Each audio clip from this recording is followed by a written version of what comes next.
Dober večer, cenjene gledalke, spoštovani gledalci. Moje ime je Aljuš Pertinač.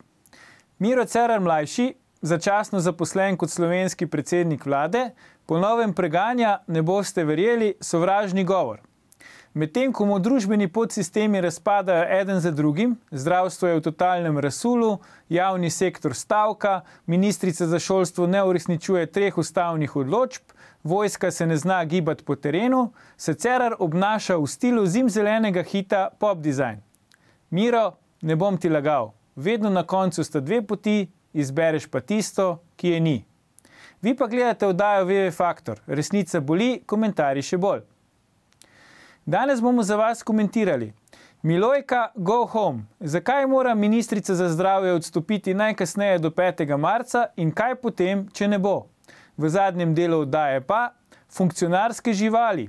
Bronasti deskar Žan Košir brez dlake na jeziku o slovenskih športnih funkcionarjih.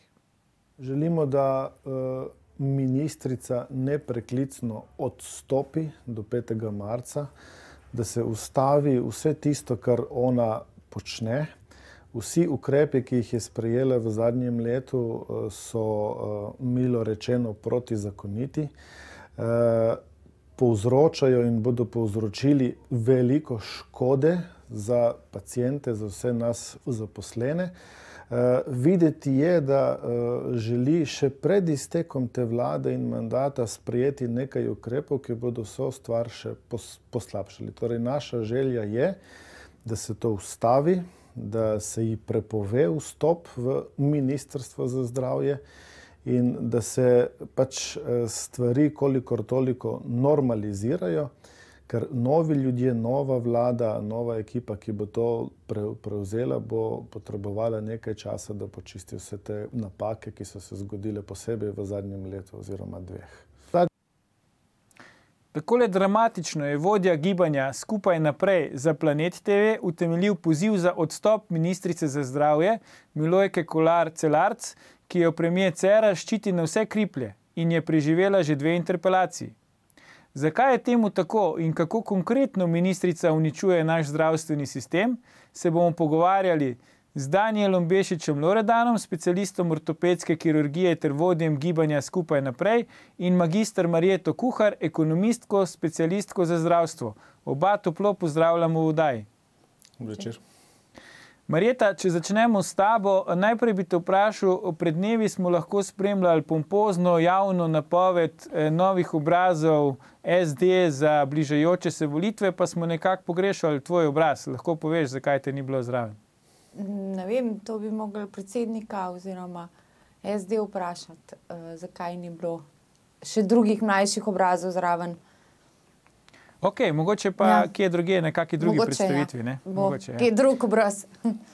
Daniel, je Milojka Kolar Celarc, državni sovražnik številka 1 v našem zdravstvenem sistemu? Državni sovražnik je težka beseda, je pa zagotovo človek, ki v tem trenutku na ta položaj ne sodi.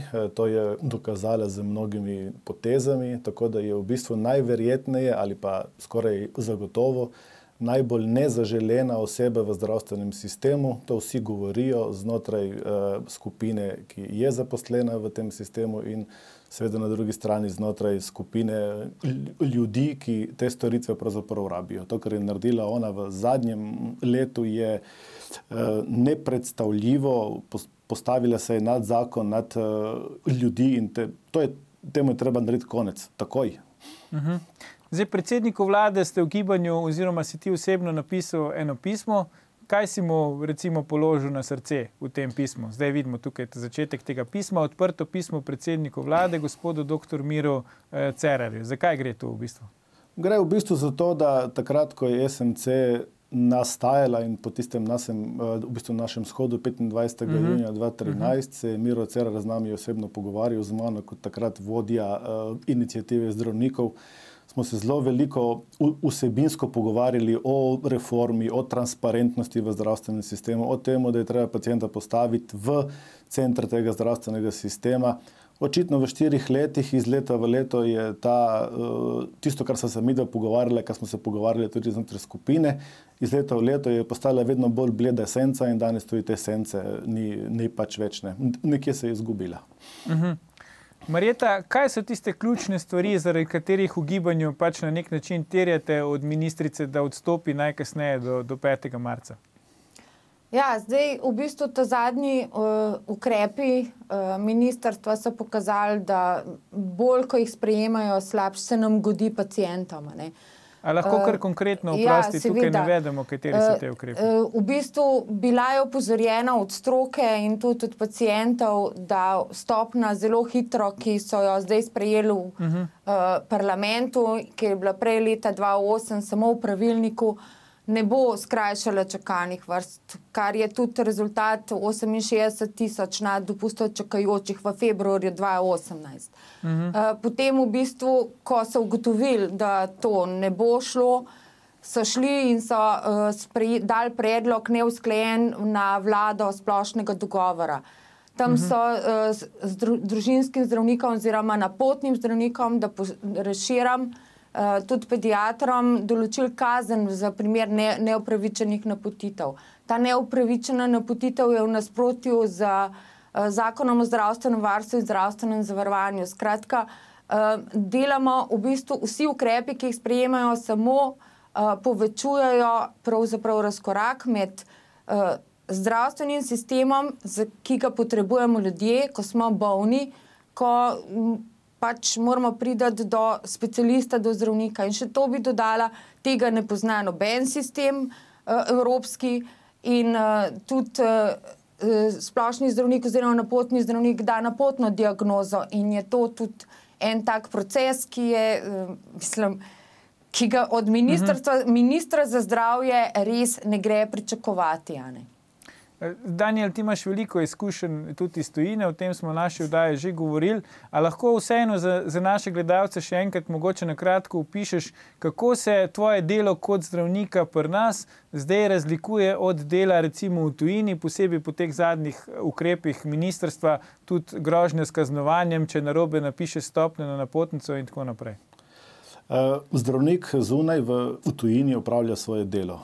Ali je to kirurg, ali je to internist. Edina naloga zdravnika je, da pozdravi čim več pacientov, ima neke norme, ve, koliko je njegova zgornja obremenitev. In to je to, nič drugega. Sistem vodijo in ga postavljajo drugi, za sistemom se ti ne obadaš, ti imaš na razpolago toliko in toliko časa za takega in takega pacienta. Tvoje delo je tudi redno kontrolirano, imaš v bistvu notranjo nadzor kakovosti in tudi zdravstvena zavarovalnica, ki plačuje to, kar si ti opravil, ti pošilja nadzor. Pri nas je postalo pa tako, da se namesto z zdravljenjem se ubadamo s pritiskom, koliko pacientov boš imel v ambulanti, šteješ paciente, v ambulanti moram gledati 30, 35, 40 ljudi. Na dnevni bazi pridajo napotnice nujno, hitro, zdaj zelo hitro, z raznimi diagnozami. Vidi se, kako so pravzaprav ljudje v stiski in poleg svojega dela se moram ukvarjati še s postavljanjem sistema, moram se proti sistemu upirati. In na koncu, tisto, kar je najbolj važno in kar vsi pozabljamo, jaz se moram zagovarjati kot zdravnik v ambulanti pacientu, zakaj je čakal name 6 mesecev, zakaj mora čakati na operacijo toliko in toliko mesecev, zakaj ni bil poslan pod nujno. In jaz sem tisti in vsi moji kolegi v prvih vrstah smo tisti, ki jih dobimo po glavi, po hrbtu, ker nekdo svojega dela ni opravil. In celo tvegate svoje življenje. Imeli smo tudi pred časom primer v Izoli, kjer je nekdo pač nehal čakati in je kar vzel orožje in pravice v narekovajih v svoje roke. Marjeta, zakaj recimo, ne vem, banalen primer sicer, se upravičujem, pa vendarle, če gremo v Leclerc, dobimo listek, ko čakamo v špeceriji, pa vemo, kdaj smo na vrsti, zakaj recimo v zdravstvenem sistemu ni možno na tak način urediti tega? Sej to imajo ponekod urejen, ampak to je zadeva, ki je organizacijskega značaja. To uredi tisti, ki ima ambulanto. Ne, mi smo prišli Kdo je tako torej daleč. ali se pravi, bi morali direktorji javnih zavodov? Ja, ali pa sam zdravnika, ne, stopi ven, pove pacientu, ne morem zdaj, ali pa sestra to opravi. Skratka, to so zadeve, ki so povezane s komunikacijo. In mi smo pa do skrajnosti v zakon napisali 30 minut čakaš, mislim, čisto vse smo pod črtico zadministrirali. Med drugim smo naredili 47 alinej kazenskih določb oziroma glob, ki se nanašajo za napačno usmerjanje. Tako, od napačnega vpisovanja administratork v seznam po 2 dnevih in tako naprej. Skratka, kazen na kazen in mislim, ta nivo ne bo nikamor pripeljal, razen to, da se bomo kregali pacienti, zdravniki in obratno in sekundaren in primarni nivo. Tega stanja je v bistvu, to je ministrica v svojo ekipo ustvarila pravzaprav popolnoma sama, ne. S tem, da je javnosti dajala vtis, da bojo te stopnje in da ureja in te ukrepi bojo vse rešili.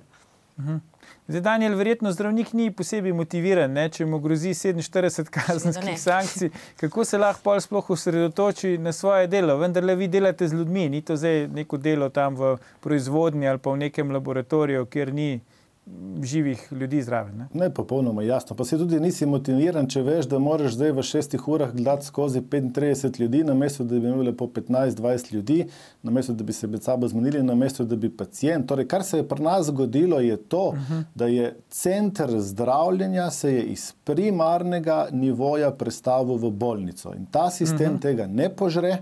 In kar je najhujše v bistvu, vsi v bolnicah smo preobremenjeni in zdaj si nekdo drzne z nekim administrativnim ukrepom to še naložiti in namesto, da bi se usedla z družinskimi zdravniki, z vsemi napotnimi zdravniki, našla kompromis, v redu, malo vas je, dejte, ne. Cel mandat jih praktično ignorira in na koncu mandata upelje še nekaj, za kar jih bo kaznovala in da je mera še polna, na koncu trdi, saj to ni res, mi tega nismo naredili. To je katastrofa. Ampak zakaj recimo po vajenem mnenju do tega prihaja? No, sej v bistvu, zdaj, ali so tu res neko pišmeuhovski odnos, ali so kakšni drugi slabi nameni zadaj? Sej verjetno, če cela država, praktično vsi že na to opozarjamo, verjetno bi tudi mi pri ministrici pa pri njeni najožji ekipi more priti do spoznanja, da zadeve ne funkcionirajo. Ali se motim? Ja, jaz bi rekla temu tako, da ne pozna procesa zdravljenja oziroma delovanja organizacije zdravstvenega sistema, ali pa je vsem vseeno in ne vejo, čemu je zdravstveni sistem namenjen, torej ljudem. Ampak je ta naš sistem res tako zapleten za razumeti, da ga nihče ne razume, če pa vidimo, da v tujini pač se verjetno obadajo z istimi težavami, pa imajo za to neke rešitve. Zakaj pri nas recimo pa ravno tukaj nam zmanjka? Ne? Imamo stroko, očitno imamo dobro, ne? Se pravi, ni problem v tem, zakaj nam pol na tem organizacijskem vidiku pa toliko zmanjka? Je problem v kadrih, v denarju, v čem tretjem? Ja, zdaj jaz bi rekla tako, ne, v silni želji zmanjšanja čakalnih dob je to administrativen ukrep, ki je verjetno pač nekomu padel na da ker bo dal kazen, ja, tako, ne, zelo dobro vlada upravni postopek, bojo kazni, bojo globe in mi ne bomo več hodili zdravniku in zdravniki nam ne bojo upali več pisati napotence. Bi pa opozorila na to, ne, da je to ni v skladu z zakonom o zdravstvenem varstvu in zdravstvenem zavarovanju in nazadnje tudi Hipokratova prisega iz 5. stoletja pred našim štetjem je bistveno drugačna in bi jim svetovala, da si malo to preberejo, preden take zadeve pišejo, ne. V zakon, med drugim, kar pomeni, da so svoje bom kar dr. Pirnata uporablja, ker je rekel, da je celo protiustaven in neumen in se ga ne da izvajati tega zakona o pacientovih pravicah. V bistvu še to, da so poslanci to sprejemali, kar je še večji absurd. Še dodaten absurd, ja. Danijel, približno pol minute predno gremo na oglase, koliko še imate sploh vi, ki ste dnevno s tem soočeni, ne? In delate, sej pravim, ne bi šel študirati verjetno nihče medicino, če ne bi želel pomagati ljudem, ne? Koliko še imate potrpljenja sploh? Imamo, pogledajte, zdravstveni sistem funkcionira, ker mi želimo delati, ker je kader dober. Ne? Organizacija je tista, sistem, ki ga imamo, nam ne štima in tranzicija v tej državi se bo končala tisti dan, ko bomo ta sistem iz leta 60-75 spremenili in se bomo odločili, v katero smer bomo zapeljali. Ali na sever proti Avstriji in višje, ali na jug proti Črni Gori, ali pa še nižje proti Grčiji. To je naša odločitev. Skratka, tukaj na tej točki si bomo vzeli malo predaha, povedal je zdaj naš gost Danijel Bešič Loredan, treba se je odločiti in spremeniti sistem, ki ga imamo izpred 30, 40, 50 let, če želimo naprej. Vrnemo se po oglasih, ko bomo nadaljevali z debato o državni sovražnici številka 1 v zdravstvu.